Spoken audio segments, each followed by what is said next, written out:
Ceramah umum hari ini berjudul Dunia Baru Tuhan. Siapakah yang layak masuk?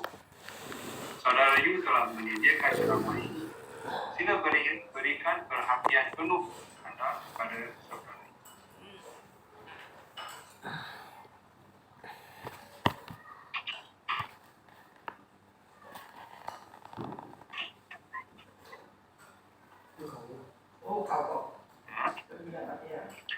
Semasa manusia yang pertama diciptakan, hanya ada satu pemerintah, yaitu pencipta kita yang bernama Yehovah. Yehovah ialah pemerintah yang pengasih.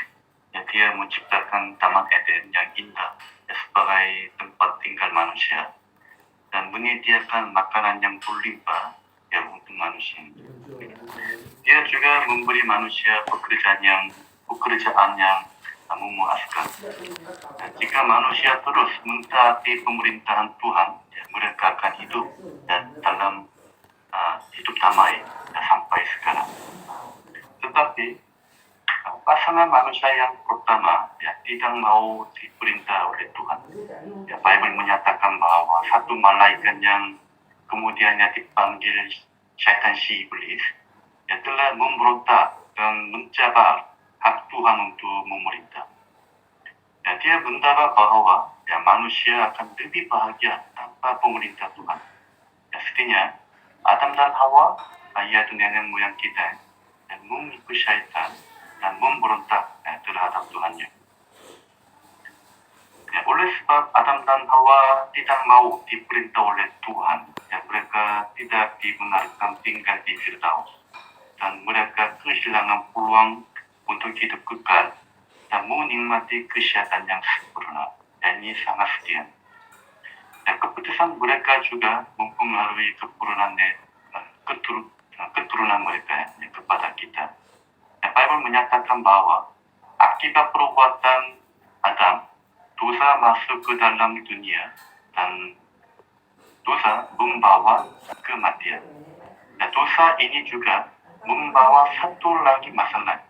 Mari kita baca Pengkhotbah 89. Pengkhotbah 89. Baca 89. Aku telah melihat semua ini dan hatiku merenungkan semua pekerjaan yang dilakukan di bawah matahari. Sepanjang masa itu, manusia menguasai manusia sehingga mereka menderita. Di sini kata manusia menguasai manusia sehingga mereka menderita. Dalam kata lain, jika manusia menderita manusia, masalah pasti timbul. Siapakah yang pertama menguasai manusia? Nimrod ialah pemerintah manusia pertama yang disebut dalam Bible. Dan dia menentang pemerintah Tuhan. Sejak zaman Nimrod, orang yang berpangkat tinggi telah menyalahgunakan kuasa mereka. Kira-kira 3.000 tahun yang lalu, Raja Salomo menulis di dalam Pengkhotbah 4 ayat 1 dia kata, aku nampak orang yang ditindas menangis, tetapi tiada seorang pun yang melegakan hati mereka. Oleh sebab orang yang menindas mereka berkuasa, tiada seorang pun yang melegakan hati mereka. Raja Salomo pun setuju. Itu orang yang ditindas menangis. Seperti kata ini, memang setengah perubahan telah dilaksanakan, tetapi para pemerintah dunia tidak dapat menyelesaikan masalah-masalah besar dunia. Masalah yang sama masih berlaku pada hari ini juga. Pada tahun 2009, satu rencana yang diterbitkan oleh Pertubuhan Bangsa-Bangsa Bersatu menyatakan bahwa semakin damai orang yang berpendapat bahwa pemerintahan yang buruk merupakan salah satu punca utama masalah masyarakat. Kita tahu bahwa kerajaan manusia yang terbaik pun gagal untuk menyelesaikan masalah besar manusia. Jelaslah itu manusia memerlukan pemerintah dan kerajaan yang lebih baik. Dan itulah yang dijanjikan oleh pencipta kita, Yehovah. Tuhan telah mendirikan sebuah kerajaan yang akan menggantikan semua kerajaan manusia. Kerajaan itu ialah kerajaan Tuhan yang disebut jutaan orang semasa berdua di dalam Matius dalam ayat 9 dan 10. Kerajaan itu kekal buat selama-lamanya. Tentang kerajaan ini, mari kita baca janji Tuhan Yehovah, 2 Petrus 3 ayat 13. 2 Petrus 3 ayat 13. 13 baca. Tetapi kita menantikan apa yang sudah dijanjikan Tuhan, yaitu langit baru dan bumi baru. Di situ perkara-perkara yang baik akan berkekalan. Di sini berjanji tentang langit baru dan bumi baru. Kerajaan Tuhan akan menunaikan janji ini. Bagaimana keadaan dunia sekarang? Coba bayangkan, coba pikirkan tentang orang jahat ini. Ramai antara kita pernah menjadi mangsa kepada pembuli yang ganas, orang yang rahasia, dan penjenayah yang kejam. Setengah orang berbuat jahat secara terbuka, manakala yang lain berselindung di sebalik topeng keadilan. Biarpun kita bukan bangsa orang yang seperti ini, kita masih berasa berluat ketika mendengar bagaimana mereka menindas kanak-kanak, orang tua, dan orang yang lemah. Sifat mereka sungguh menakutkan. Namun, berita baik dalam firman Yahweh memberi kita harapannya. Firman Tuhan berjanji bahwa orang jahat akan dihukum semasa kesengsaraan besar. Pada hari ini, banyak orang jahat pandai menutupi kesalahan mereka, dan nampaknya mereka percaya mengelakkan diri daripada dihukum atau menanggung akibat perbuatan sendiri.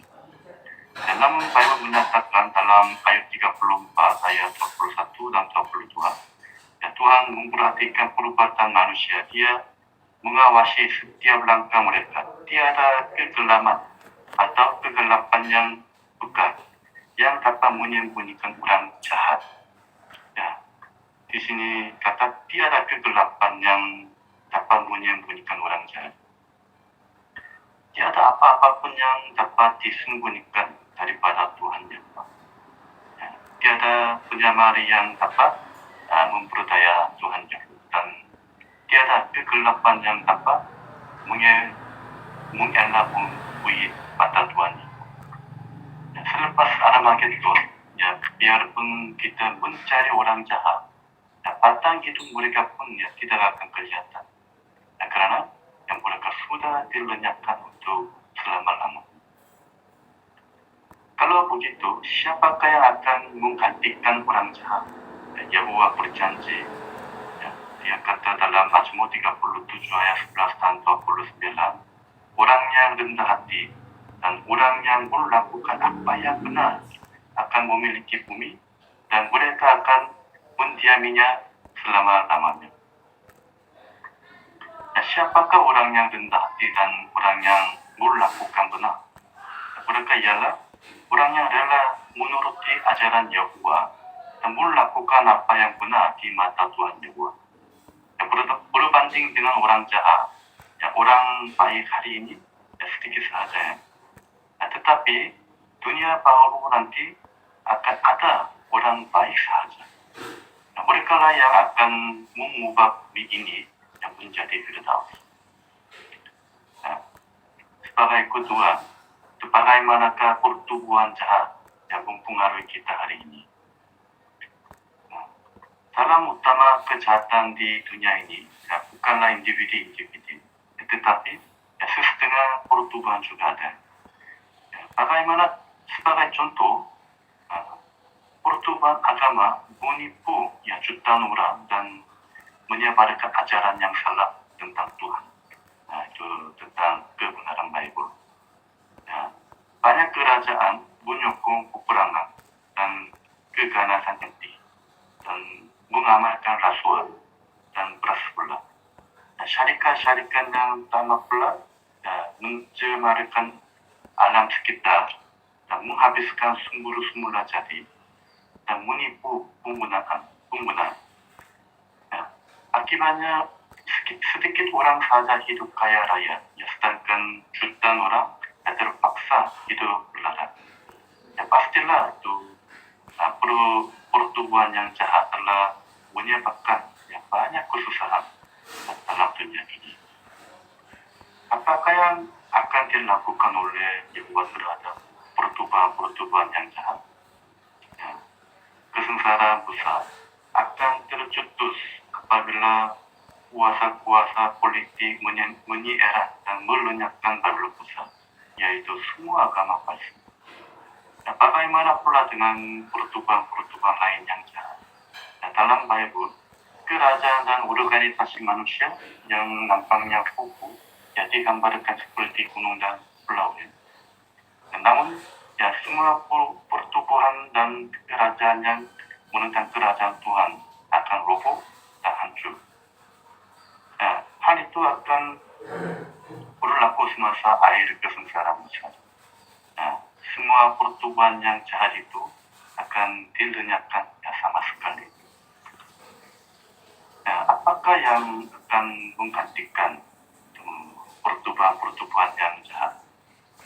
Nah, selepas Armageddon, adakah bumi masih mempunyai apa-apa organisasi? Nah, seperti kita telah baca dalam 2 Petrus 3 ayat 13, ya, Bible menyatakan tentang ya, langit baru dan bumi baru.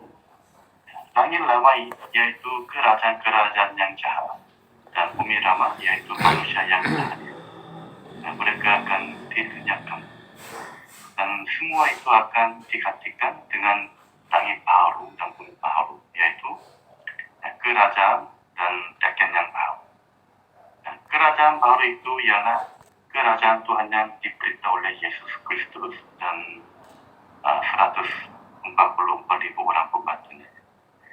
Yesus akan memainkan peranan utama untuk dunia yang lebih baik. Ya.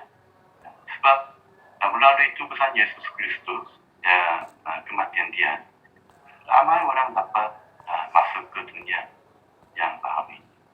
Jadi peranan Yesus sangat penting. Dan kita tahu ya sejak 1914 ya Kristus telah memerintah sebagai raja di surga. Ya, betul. Bumi yang baru merujuk kepada masyarakat yang diberitahu oleh kerajaan Tuhan. Ya, pemerintahan Yesus dan kerajaannya akan mencerminkan sifat-sifat Yehuwa Tuhan yang teratur. Di bawah bimbingan Yesus dan 144.000 orang pembantunya, dan mereka akan dilatih untuk menjaga hal-hal di bumi baru.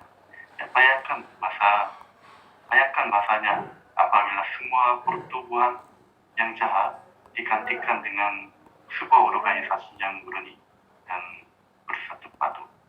Dan kita betul-betul menantikan dunia baru ini. Nah, bagaimana kita dapat melayakkan diri untuk kehidupan di dunia baru? Nah, mari kita bincang tentang hal ini.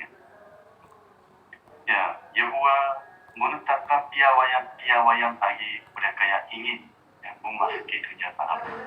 Nah, mari kita baca Yesaya 35 ayat 8. Yesaya 35 ayat 8.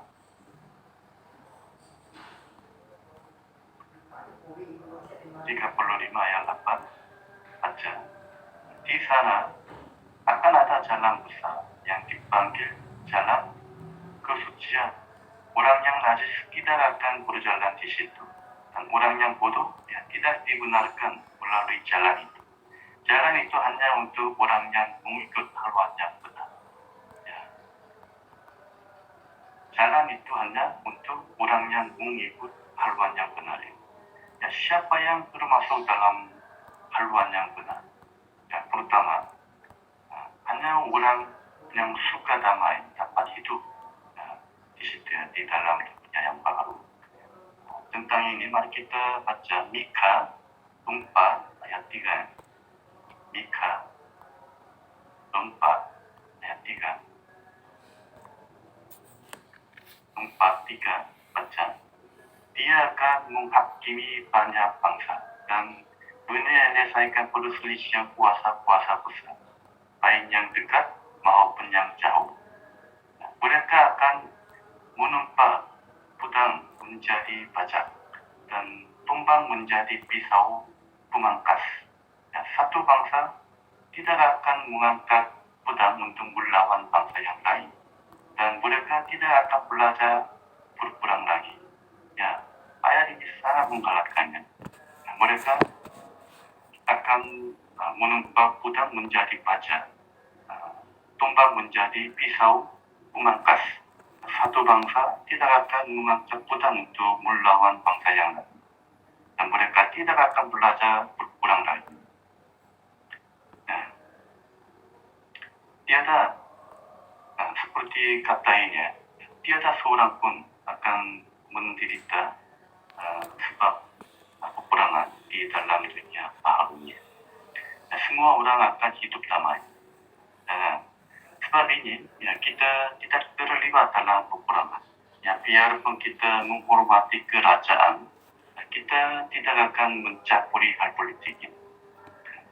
Melalui cara-cara ini, kita menunjukkan bersikap kedamaian untuk melayakkan diri.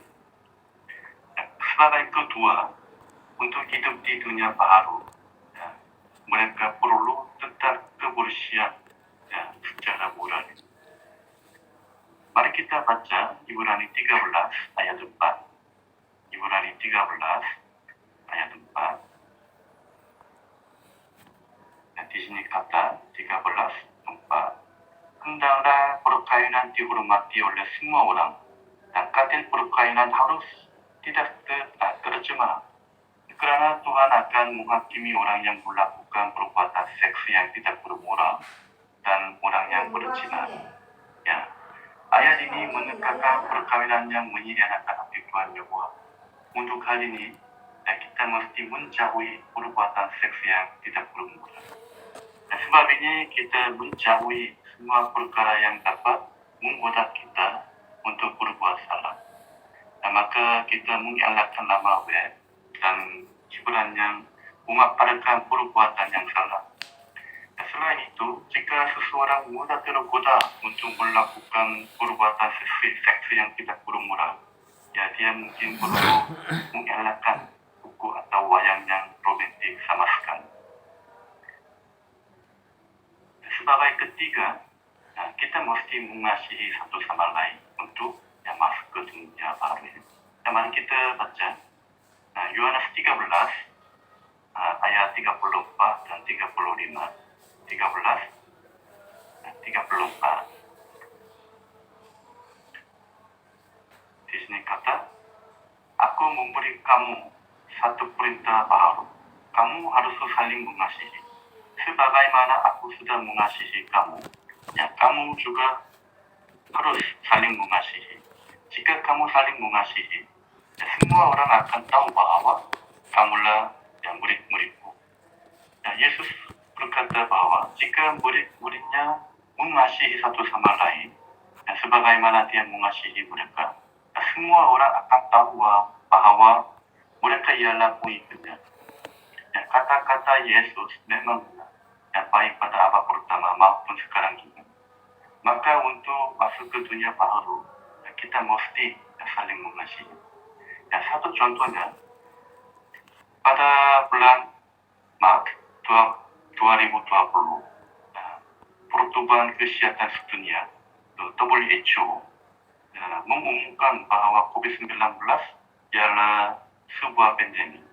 Pada masa itu, ramai orang tidak sangka bahwa virus itu akan terus mempengaruhi seluruh dunia lebih daripada 2 tahun kemudian. termasuk saksi-saksi Yehova juga telah menderita dari segi fisikal, emosi, dan keuangan akibat pandemi ini. Maka saksi-saksi Yehova mengaturkan dan menghulurkan banyak bantuan semasa pandemi. Inilah satu cara yang kita mengasihi satu sama lain.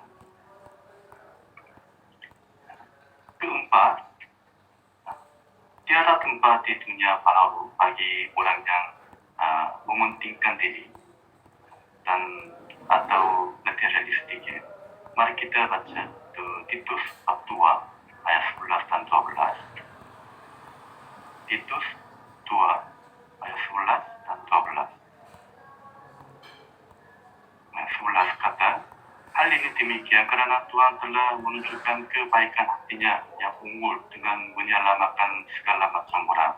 Kebaikan hati ini berlatih kita untuk menolak keinginan duniawi dan segala sesuatu yang bertentangan dengan kehendak Tuhan, dan berlatih kita untuk menunjukkan pikiran yang siap, melakukan apa yang benar, dan mengabdikan diri kepada Tuhan sementara kita hidup dalam sistem dunia ini. Dan di sini kata menolak keinginan duniawi dan segala sesuatu yang bertentangan tentang kehendak Tuhan. Memang keinginan duniawi orang bumi, materialistiknya. Kita memang boleh menikmati harta yang kita miliki, tetapi janganlah kita menjadi harta benda tumpuan utama hidup kita. Dan itulah kebenaran penting yang perlu dipelajari oleh orang Kristen. Bayangkan orang Kristen di Yudea pada abad pertama, Yesus telah memberitahu mereka bahwa akan tiba masanya kota Yerusalem dikepung oleh tentara. Apabila hari itu berlaku, mereka harus melarikan diri ke kawasan pergunungan agar terselamat. Namun, untuk berubah demikian, mereka perlu membuat pengorbanan yang besar. Mungkin mereka perlu meninggalkan ladang dan rumah, dan mereka bahkan tidak pulang ke rumah untuk mengambil harta mereka. Mereka perlu memiliki pandangan yang betul terhadap harta benda untuk diselamatkan, untuk terus selamatkan diri. Dan kita pun sama. Dunia kita hari ini sangat mementingkan kebendaan. Jika kita mengikut nasihat Bible dan memupuk pandangan yang seimbang terhadap uang dan harta, kita dapat terus selamat seperti orang Kristen pada abad pertama. Sebenarnya saksi-saksi Yehova dikenali karena kelakuan yang baik. Mereka sudah hidup selaras dengan piawaian Tuhan Yehova. Mereka sudah bersiap untuk masuk ke dunia baru. Dan kita perlu ingat bahwa Tuhan sudah menentukan hari dan waktunya untuk mengakhiri sistem dunia yang jahat ini. Namun dia tidak ingin seorang pun dibinasakan. Sebaliknya, dia ingin kita terus selamat semasa akhir dunia ini dan hidup di bumi terus. Oleh itu, dia memberi kita peluang untuk belajar tentang kehendak Tuhan dan mentaatinya. Untuk mengajar, untuk berubah demikian, Tuhan telah melancarkan program pendidikan untuk mengajar orang di serata dunia bagaimana mereka dapat hidup di dunia baru. Mari kita baca Matius 24 ayat 14. Di sana terkenal Matius 24 ayat 14. Berita baik tentang kerajaan Tuhan akan disebarkan ke seluruh bumi sebagai kesaksian kepada semua bangsa. Kemudian barulah akhir akan datang. Yesus berkata bahwa berita baik tentang kerajaan Tuhan akan disebarkan ke seluruh bumi. Pada tahun 2019, saksi-saksi Yehova di serata dunia menggunakan lebih daripada 2 bilion jam untuk menginjil dan mengajak orang tentang harapan yang dunia baru. Yesus berkata bahwa kerja ini akan dilakukan di seluruh bumi sebelum akhir tiba. Ya, saksi-saksi Yehova berusaha sedaya upaya untuk membantu orang di seluruh dunia. Bagaimana mereka dapat terselamat dan hidup di dunia baru. Dan Yesus memberitahu muridnya tentang tanda-tanda hari-hari terakhir, macam gempa bumi, wabah, perang dan kebulanan, dan lain-lain juga. Apabila semua peristiwa itu berlaku dengan serentak, itulah tandanya bahwa kerajaan Tuhan yang sudah dekat. Adakah peristiwa-peristiwa itu berlaku pada waktu yang sama di seluruh dunia? Seperti kita telah tahu, peristiwa-peristiwa yang disebutkan oleh Yesus sedang terjadi sekarang. Hal ini bermaksud kerajaan Tuhan yang sudah dekat. Sebaliknya kita tiada masa, sebenarnya kita tiada masa untuk bersikap ragu-ragu dalam membuat keputusan. Tidak lama lagi kerajaan Tuhan akan melaksanakan kehendak Tuhan di bumi. Kemunculan tanda yang disebutkan oleh Yesus dan tempo masa yang dinyatakan dalam Bible membuat kita paham bahwa kerajaan Tuhan telah didirikan di surga pada tahun 1940. Pada tahun itu Tuhan melantik anaknya Yesus Kristus sebagai Raja. Tidak lama lagi kerajaan Tuhan akan memerintah bumi dan melenyapkan semua kerajaan manusia. Kemudian kerajaan Tuhan akan menjadikan bumi ini sebuah firdaus supaya manusia dapat mendiaminya buat selama-lamanya. Dan tidak lama lagi permohonan dalam doa Bapa kami akan dikabulkan tentang kerajaan. Semoga kehendak-Mu terlaksana di bumi seperti di surga.